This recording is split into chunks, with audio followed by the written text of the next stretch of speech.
Di tengah wabah COVID-19 di tanah air, Presiden Joko Widodo belum berpikir untuk melakukan lockdown atau isolasi wilayah di Indonesia. Di sisi lain, Presiden telah menegaskan akan membatasi penyampaian informasi terkait virus corona di tanah air demi menghindari terjadinya keresahan dan kepanikan di masyarakat. Sementara dalam sebuah komunikasi, transparansi adalah kunci. Yang justru didesak adalah bagaimana keterbukaan dan transparansi informasi yang dibarengi dengan tindakan nyata terkoordinasi lintas instansi serta tindakan antisipatif lainnya yang bisa menenteramkan publik. Mengingat karena virus ini sudah menjadi pandemi global. Perang melawan corona yang akan kami bahas dalam editorial view bersama 3 narasumber yang sudah hadir. Yang pertama, Revolusi Riza, Kepala Peliputan CNN Indonesia TV. Selamat malam Mas Revo. Selamat malam. Terima kasih sudah hadir. Dan ada Mas Wahyu Daniel, pemimpin redaksi CNBC-Indonesia.com. Mas Daniel, terima kasih. Selamat malam. 2 tuan rumah sudah hadir hari ini. Kerayaan. Di tengah-tengahnya ada Mas Budi Setiarso, pemimpin redaksi Koran Tempo. Terima kasih Mas Budi sudah hadir. Ya, oke. Kita baru saja mendengar bahwa hari ini juru bicara penanganan kasus corona juga mengumumkan ada 35 kasus baru. Artinya dari 34 kemarin, hari ini tambahan 35. Bisa dikatakan ini cukup cepat begitu, tapi kemudian seolah-olah pemerintah melalui Presiden Jokowi tadi menyampaikan bahwa ada pembatasan informasi yang harus disampaikan ke publik. Ini salah satu alasannya untuk supaya tidak ada kepanikan. Tapi di sisi lain transparansi juga dituntut. Saya ke Mas Budi dulu, bagaimana kemudian memahami ini? Apa sih yang sebenarnya dipikirkan suasana kebatinan dari Presiden Jokowi masih menimbang-nimbang mana yang penting, mana yang tidak, atau seharusnya bagaimana sih? Oke. Jadi kalau kita lihat ini kita situasi krisis gitu ya. Kita bisa melihat kualitas kepemimpinan itu seperti apa gitu. Jadi kita bisa melihat pemimpin yang baik di tengah krisis, pemimpin yang buruk juga di tengah krisis. Nanti kita akan lihat di akhir krisis itu Pak Jokowi ini termasuk yang baik atau yang buruk gitu ya. Nah, dalam hal transparansi saya pikir justru disitulah kepentingnya dalam situasi krisis itu dibutuhkan oleh publik. Kenapa? Karena tanpa informasi yang clear, tanpa informasi yang jelas, publik tidak bisa memperkirakan situasinya itu segawat apa sih. Mereka tidak bisa mengukur kira-kira saya harus melakukan apa. Nah, ini kan justru blunder gitu. Justru di tengah krisis mestinya sikap yang transparan, bukan berarti kalau dalam kasus corona ini membuka data-data pasien, identitas gitu. detail itu memang tapi tidak adalah boleh, kan, ya? Ini bersikap transparan dalam hal situasi yang sebetulnya terjadi seperti apa. Apakah pasiennya itu betul-betul yang positif itu hanya sekarang 69 atau jauh lebih besar daripada itu. Kalau lebih besar daripada itu, kenapa di-courting angka-angkanya gitu. Padahal kalau menurut beberapa informasi yang memang ini informal karena dari lembaga-lembaga internasional dan segala macam, angkanya jauh lebih daripada itu. Ada suratnya, ada dokumennya, dan ini kenapa harus ditutup gitu. Apakah ini sebuah prestasi bahwa Indonesia ini angkanya masih kecil, sementara kita mengorbankan resiko yang dimiliki, yang dihadapi oleh publik secara luas gitu. Jadi kalau menurut saya sikap untuk membatasi informasi itu justru kekeliruan. Gitu. Itu akan mengurangi sense of crisis dari publik. Harusnya kalau situasinya gawat, sebut aja gawat. Kalau ya ini sebenarnya biasa bisa kita hadapi secara cepat. Tapi kan yang terjadi tidak seperti itu. Jadi harus dibatasi. Kalau kita bandingkan sedikit lah ya, di Taiwan misalnya itu informasinya cukup detail. Jadi saat kasus pertama, dia terkena di mana? Katakanlah di sebuah angkutan publik yang dari jalur X ke Y gitu ya. Jam berapa? Itu ada tracingnya. Jadi orang bisa paham, oh kira-kira di sini ini terpapar. Jadi dia akan lebih berhati-hati. Di Singapura juga sama. Tidak sedetail Taiwan, tapi rasanya itu lebih transparan lah. Jadi kita bisa melihat si X kasus pertama ini cowok, kemudian usianya berapa, dirawat di rumah sakit mana, kemudian dia imported atau tidak gitu. Jadi orang bisa memperkirakan resikonya kita itu seperti apa. Dia bisa mengambil keputusan yang lebih tepat lagi. Apalagi kalau kita contoh lagi di Singapura, pemerintahnya sudah menyiapkan semuanya gitu. Nah, kalau kita bandingkan, kita di rumah sakit aja ya, beberapa pasien itu kan justru ketika mereka misalnya merasa sesuatu yang ada nggak beres, dia perlu lagi, tesnya tidak dilakukan misalnya. Kita bisa melihat sampai minggu lalu itu tesnya baru di bawah 1.700 untuk penduduk yang sekian juta. Bandingkan lagi dengan Singapura itu yang dites semakin banyak. Gitu. Nah, kalau semakin banyak dites, kan semakin kemungkinan positif mungkin tinggi. Tapi itu ya menggambarkan situasi yang sebenarnya. Nah, kalau angkanya sedikit tapi sebenarnya tesnya baru sedikit, nah resikonya jadi lebih besar buat publik. Mas Revo, konsekuensinya apa sih kalau kemudian menyunat informasi seperti ini? Apa yang dikhawatirkan sebenarnya? Komunikasi apa yang seharusnya? Ya, memang harus diakui bahwa minggu ini komunikasinya jauh lebih baik dibanding minggu sebelumnya. Tapi kan begini, publik ini di Indonesia ini sebenarnya sudah terlanjur. Kita ini kan bertanya-tanya soal corona sudah lama kan. Dari awalnya Desember, Januari, Februari, sampai kemudian, nah sepanjang Januari, Februari itu kan pemerintah kita seolah-olah ini meremehkan lah isu corona ini. Padahal sudah mulai di beberapa negara sudah mulai melakukan penanganan antisipasi gitu. Nah, ketika masa-masa itu kan yang muncul justru kan beberapa komentar-komentar yang sebenarnya tidak perlu kan. Ada beberapa hal yang justru kita publik akhirnya melihat sampai kemudian masyarakat internasional dan publik di Indonesia juga bertanya-tanya kan, sebenarnya ada nggak sih corona ini? Kita kalau ini sebelum tanggal 2 ya. Justru yang menyebar informasi-informasi hoax begitu ya yang kemudian pada waktu itu. Karena masyarakat. Kalau saja pada waktu masa sebelum prakrisis itu pemerintah sudah melakukan antisipasi, jadi sudah dipetakan nih. Kalau misalkan Indonesia corona itu masuk, pemerintah akan melakukan A, B, C, kan sudah bisa dilakukan pemetaan dan mitigasinya seperti apa. Tapi pada waktu itu kita tidak memperoleh informasi apa-apa. Publik bertanya-tanya, apakah kita ini ada corona atau enggak? Tapi kemudian apalagi ada insentif untuk penerbangan dan segala macam. Betul, pada waktu itu. Yang difikirkan hanya kepentingan-kepentingan ekonomi.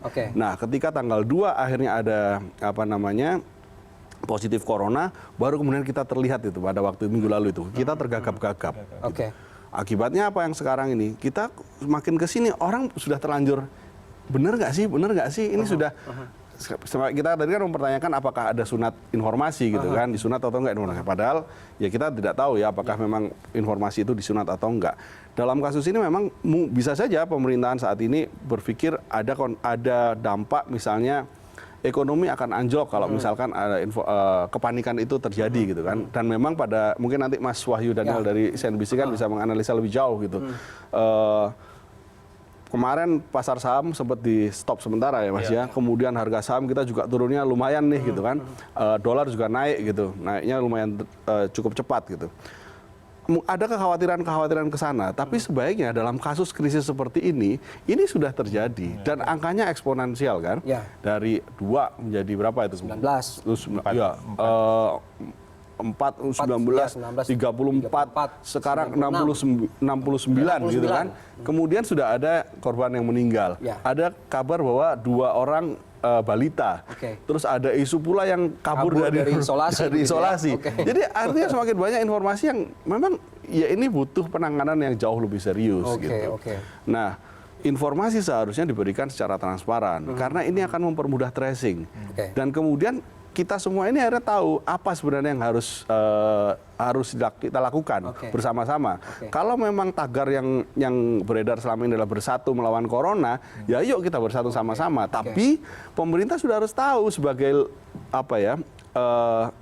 lembaga yang memang kita tunjuk bersama-sama untuk memimpin penanganan ini, kita harus tahu kita harus ngapain gitu kan. Apakah misalnya kita tidak boleh hari ini oke lah ya, pusat-pusat keramaian besok tempat wisata akan ditutup.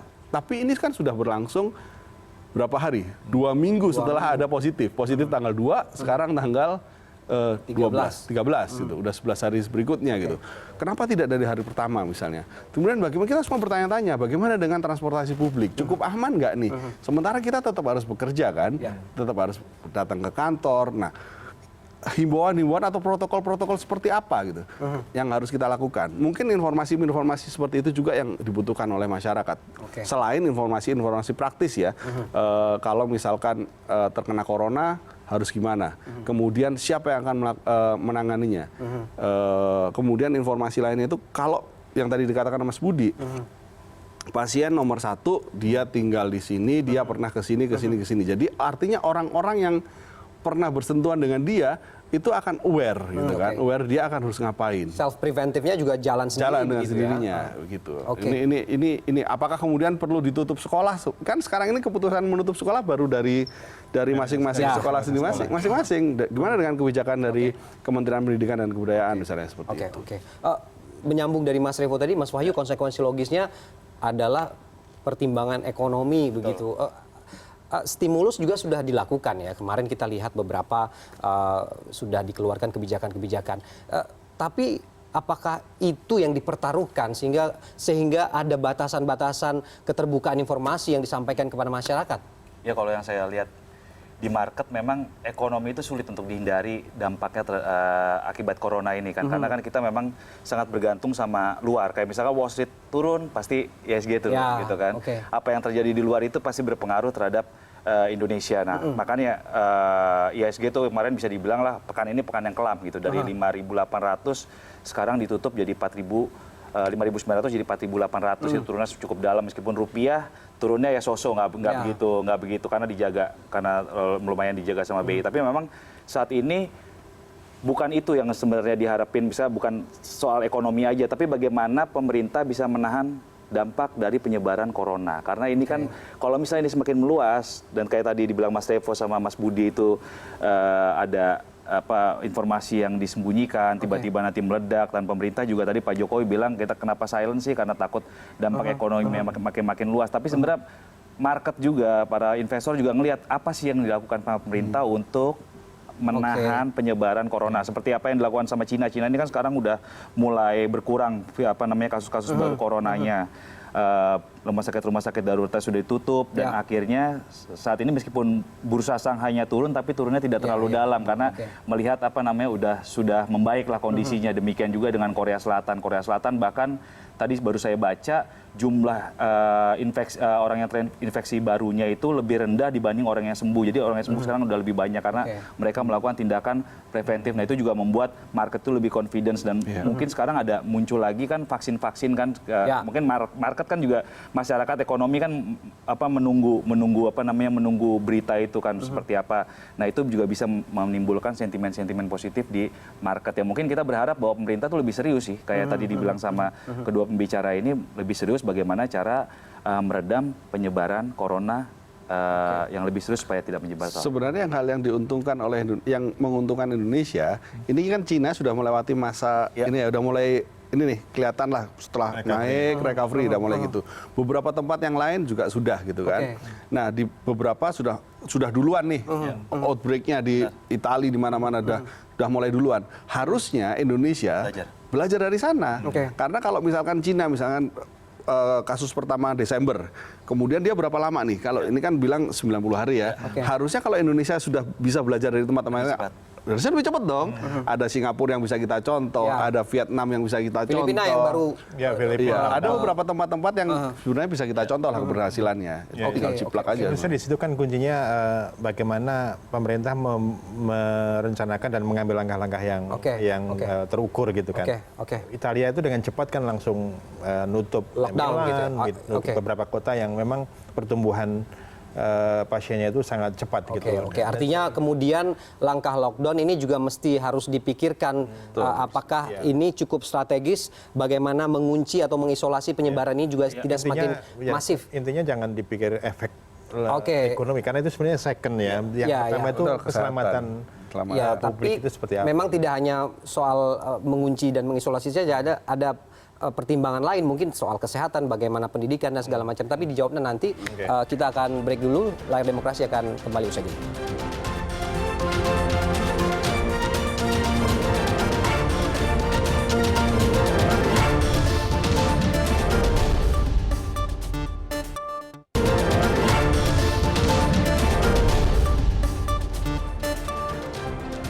Ya, kita kembali ke diskusi kita malam ini. Kalau tadi kita bicara bagaimana kemudian langkah lockdown ini menjadi satu-satunya cara agar kemudian kasus ini tidak menyebar, diisolasi di satu tempat di Indonesia saja begitu. Tapi kan ini social safety-nya juga harus dipikirkan. Ada pendidikan, kesehatan dan juga suplai makanan. Kalau kita berkaca ke Vietnam kemarin, waktu sebelum di lockdown pemerintah sudah menyuplai makanan buat masyarakatnya. Indonesia bisa sampai di tahap itu nggak? Saya ke Mas Wahyu dulu.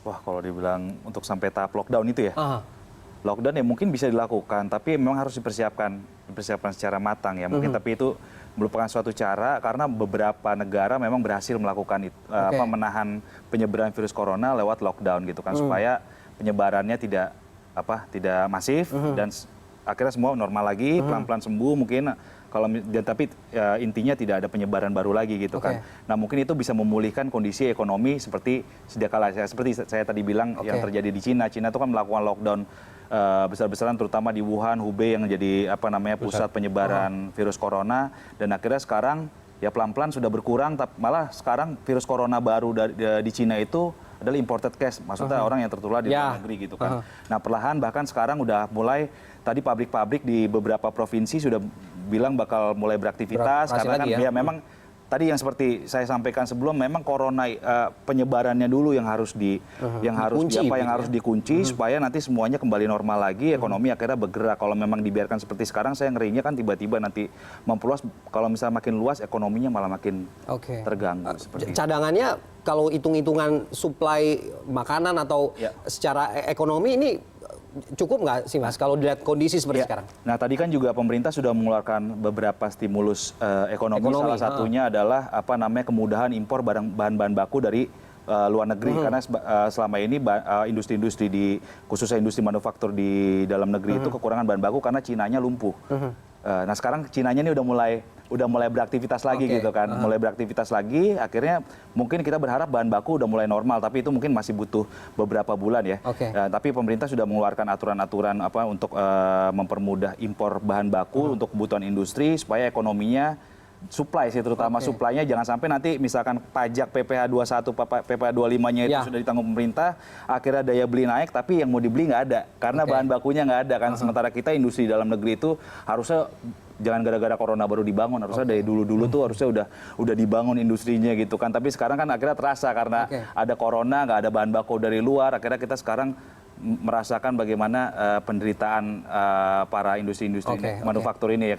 Saya berharap sih memang ada ya kayak tadi pemerintah serius dulu bagaimana cara penanganan corona tadi supaya ekonominya juga nggak, mungkin ya berdampak, pasti berdampak karena kita terlalu bergantung sama negara luar, tapi maksudnya jangan sampai dia menyebar malah jadi bumerang buat kita sendiri. Masih layak nggak Mas Budi stimulus secara ekonomi ini dimainkan oleh pemerintah? Iya, saya pikir seberapa tertib nanti itu? Kalau stimulus-stimulus yang disiapkan sebelumnya itu kan memang untuk menangkal efek atau dampak ekonominya kan. Sebenarnya itu memang ya mungkin penting, tapi mungkin tidak sekarang gitu. Misalnya kayak memberi insentif kepada waktu itu pariwisata dan segala macam. Sekarang dalam situasi seperti ini di hampir semua negara kan membatasi mobilitas orang. Pergerakan manusianya. Nah, kita kok malah membuka gitu kan. Ini kan seperti ya anomali gitu. Dan tidak membantu untuk mencegah penyebaran yang lebih luas gitu. Tapi saya pikir mungkin penting tapi tidak sekarang gitu. Nanti setelah kita bisa mengatasi situasinya sedemikian rupa sehingga penyebarannya memang kita pastikan sudah tidak meluas lagi. Nah, bolehlah stimulus ekonomi disiapkan sekarang boleh, tapi ya nanti untuk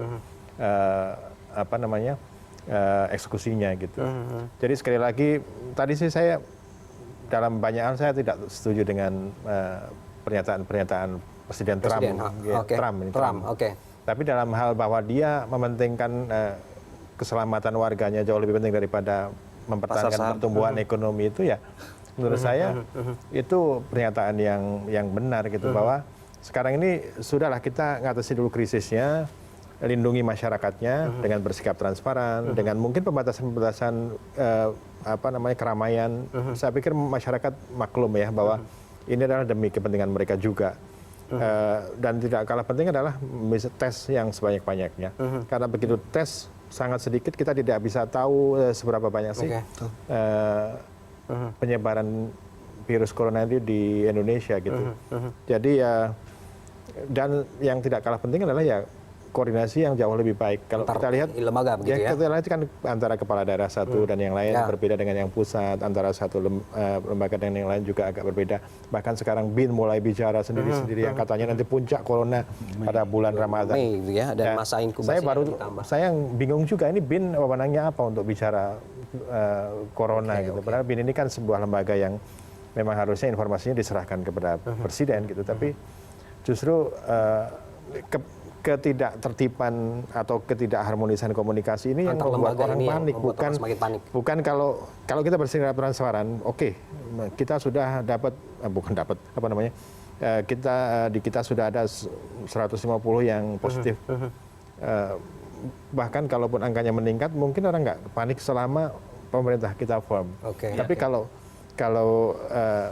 silang kata, sengkarut, morat-marit, ya itu yang membuat masyarakat publik semakin bingung gitu ya. Sudah tidak ada transparansi, kalaupun bersuara juga semakin membingungkan. Gimana Mas Revo? Apa fokusnya sekarang? Tracing menjadi yang paling penting? Jadi yang paling penting sekarang itu kan gini, kita bertindak itu kan basisnya data sebenarnya. Nah sementara datanya sendiri kita masih ragu-ragu kan. Apakah benar hanya 69? Karena yang dites baru segitu. Nah masalahnya kemarin sampai hari ini sebenarnya tes itu kan hanya dilakukan oleh Balitbangkes. Balitbangkes tidak menggandeng lembaga lain. Padahal ada lembaga lain yang bisa melakukan tes untuk corona. Nah baru tadi diumumkan bahwa per Senin besok akan Balitbangkes akan memperluas. Pemerintah akan memperluas tes ini dengan menggandeng BBTKL, kemudian laboratorium di Unair, dan kemudian lembaga Eijkman. Tapi baru Senin besok. Padahal seharusnya nih keroyokan seperti ini harus dari kemarin-kemarin, dari bulan Januari lah gitu ya. Januari itu harus dikeroyok gitu. Tidak mungkin hanya ditangani oleh satu dengan negara seluas ini dengan penduduk sebesar ini. Numpuk jadinya datanya. Numpuk dan lama kan artinya. Kalau kita misalkan data itu sudah dimiliki, artinya dengan berbasis data yang tepat, penanganannya jadi lebih maksimal ya? Lebih tepat. Apakah perlu lockdown? Di mana fokusnya? Kalau misalkan ditutup daerah mana? Karena datanya ada. Kalau sekarang ini kan kita masih mengawang-awang kan bahwa oke lah hari ini sudah mulai ini ya, tapi harusnya proses pengetesan ini diperluas lagi. Karena ini kan praktis hanya 4 lembaga nanti yang akan melakukan tes. Untuk kota, untuk provinsi 34 ini ya. Kota berapa ratus gitu. Nah ini dulu sebenarnya yang harus dipersiapkan. Setelah itu baru kalau udah ketahuan ini ada kasusnya berapa, kan kita sekarang masih bertanya-tanya. Kita semua ini kan masih menduga bahwa ini ada masih gunung es saja, kita belum tahu di dalamnya seperti apa. Itu. Jadi semakin banyak tes, semakin besar kemungkinan positif. Nah kalau kita mengurangi jumlah tesnya, ya mungkin angkanya kecil, tapi kita tidak bisa melihat yang lebih besar lagi gitu. Saya kira hal-hal seperti itu yang mesti harus di-clearkan. Jadi Mas Wahyu gimana, bagaimana melihat ini lockdown atau tidak, atau bagaimana? Ada pertimbangan secara ekonomi? Ya kalau kita lihat mungkin harus dipetakan dulu klaster-klasternya kayak yang dilakukan oleh Singapura. Singapura itu kan kalau kita lihat ada peta-petanya tuh, klaster ini, klaster ini. Jadi orang tuh, dan mereka juga masif tesnya gitu kan, tesnya masif. Bahkan tadi saya juga baca, kan udah kalau di Indonesia itu masih 3 hari keluar tesnya. Jadi itu udah telat, kadang-kadang orang sudah, ya mohon maaf misalkan dia udah tiba-tiba kritis atau gimana karena tesnya belum keluar gitu kan. Saya baca kalau misalnya di Jepang tuh saya baca mungkin ada yang sampai kurang dari 1 jam udah keluar tesnya. Bahkan di Amerika mereka sudah mau menggandeng satu perusahaan asal Swiss yang katanya itu hasil tesnya bisa keluar dalam 3,5 jam. Mungkin itu bisa dilakukan Indonesia juga gitu kan. Tadi kan juga Trump ngomong kan dia nggak peduli pasar sahamnya turun, yang penting adalah keselamatan masyarakatnya, bagaimana mengontrol penyebaran virus corona gitu kan. Nah itu mungkin bisa dilakukan sama Indonesia secara besar-besaran supaya tahu gitu klaster-klaster mana sebenarnya yang jadi pusat penyebaran virus corona di Indonesia, khususnya di Jawa gitu ya. Jadi orang-orang tuh yang memang tidak positif gitu mungkin bisa menghindari klaster-klaster itu. Jadi mereka tahu gitu, kita tahu titik-titik di mana aja supaya penyebarannya itu tidak terlalu luas dan ekonomi juga tidak terlalu besar dampaknya, karena kita kita tahu jangan sampai terulang hal-hal yang tidak kita inginkan, misal masyarakat panik gitu kan, tiba-tiba menyebar terlalu luas, itu kan justru menyengsarakan masyarakat sendiri dan pemerintah juga makin susah gitu kan. Bagaimana suplai barangnya ada gak, misalkan tiba-tiba ada panik atau segala macam gitu kan. Konsekuensi logisnya tentu ada dari segala aspek, tapi kemudian bagaimana komunikasi, koordinasi antar lembaga di pemerintah itu sendiri, bagaimana bisa membuat publik ini tentram, tidak ada lagi hal-hal yang membuat resah, sehingga aspek kepanikan tadi ini tidak muncul. Jangan denial juga, jangan denial terhadap fakta-fakta, terkontrol ininya, statement-statementnya. Misalnya tidak ada lagi misalnya pejabat yang mengatakan susu kuda liar ini. Meskipun itu bercanda, tapi itu mungkin udah mulai dihilangkan ya. Jangan ada lagi statement-statement. Tes itu penting, Fer. Tes itu menjadi penting karena ini juga menjadi dasar nanti penanganannya apa. Ini kan kita sekarang DBD juga lagi lagi Nah, KLB. tes itu penting karena jangan sampai orang panas kemudian dikira DBD ternyata corona atau sebaliknya. Ini penting. Jadi makanya yang harus kita dorong sekarang itu adalah tes ini harus segera diperbanyak sebanyak-banyaknya. Mudah-mudahan jemput bola. Mudah-mudahan hari Senin lembaga-lembaga yang tadi ditunjuk sudah mulai bekerja lebih giat lagi agar kemudian ini masyarakat tetap tenang. Waktu kita terbatas, Mas Eko, Mas Budi, Mas Wahyu, terima kasih sudah hadir malam ini, dan usai jeda saya akan membahas suksesi kepemimpinan di Partai Demokrat yang menjadi agenda utama di Kongres mereka akhir pekan ini. Apa pandangan dari anggota Majelis Tinggi Partai Demokrat, Max Sopakua, dan pengamat politik Ray Rangkuti. Tetap di Layar Demokrasi.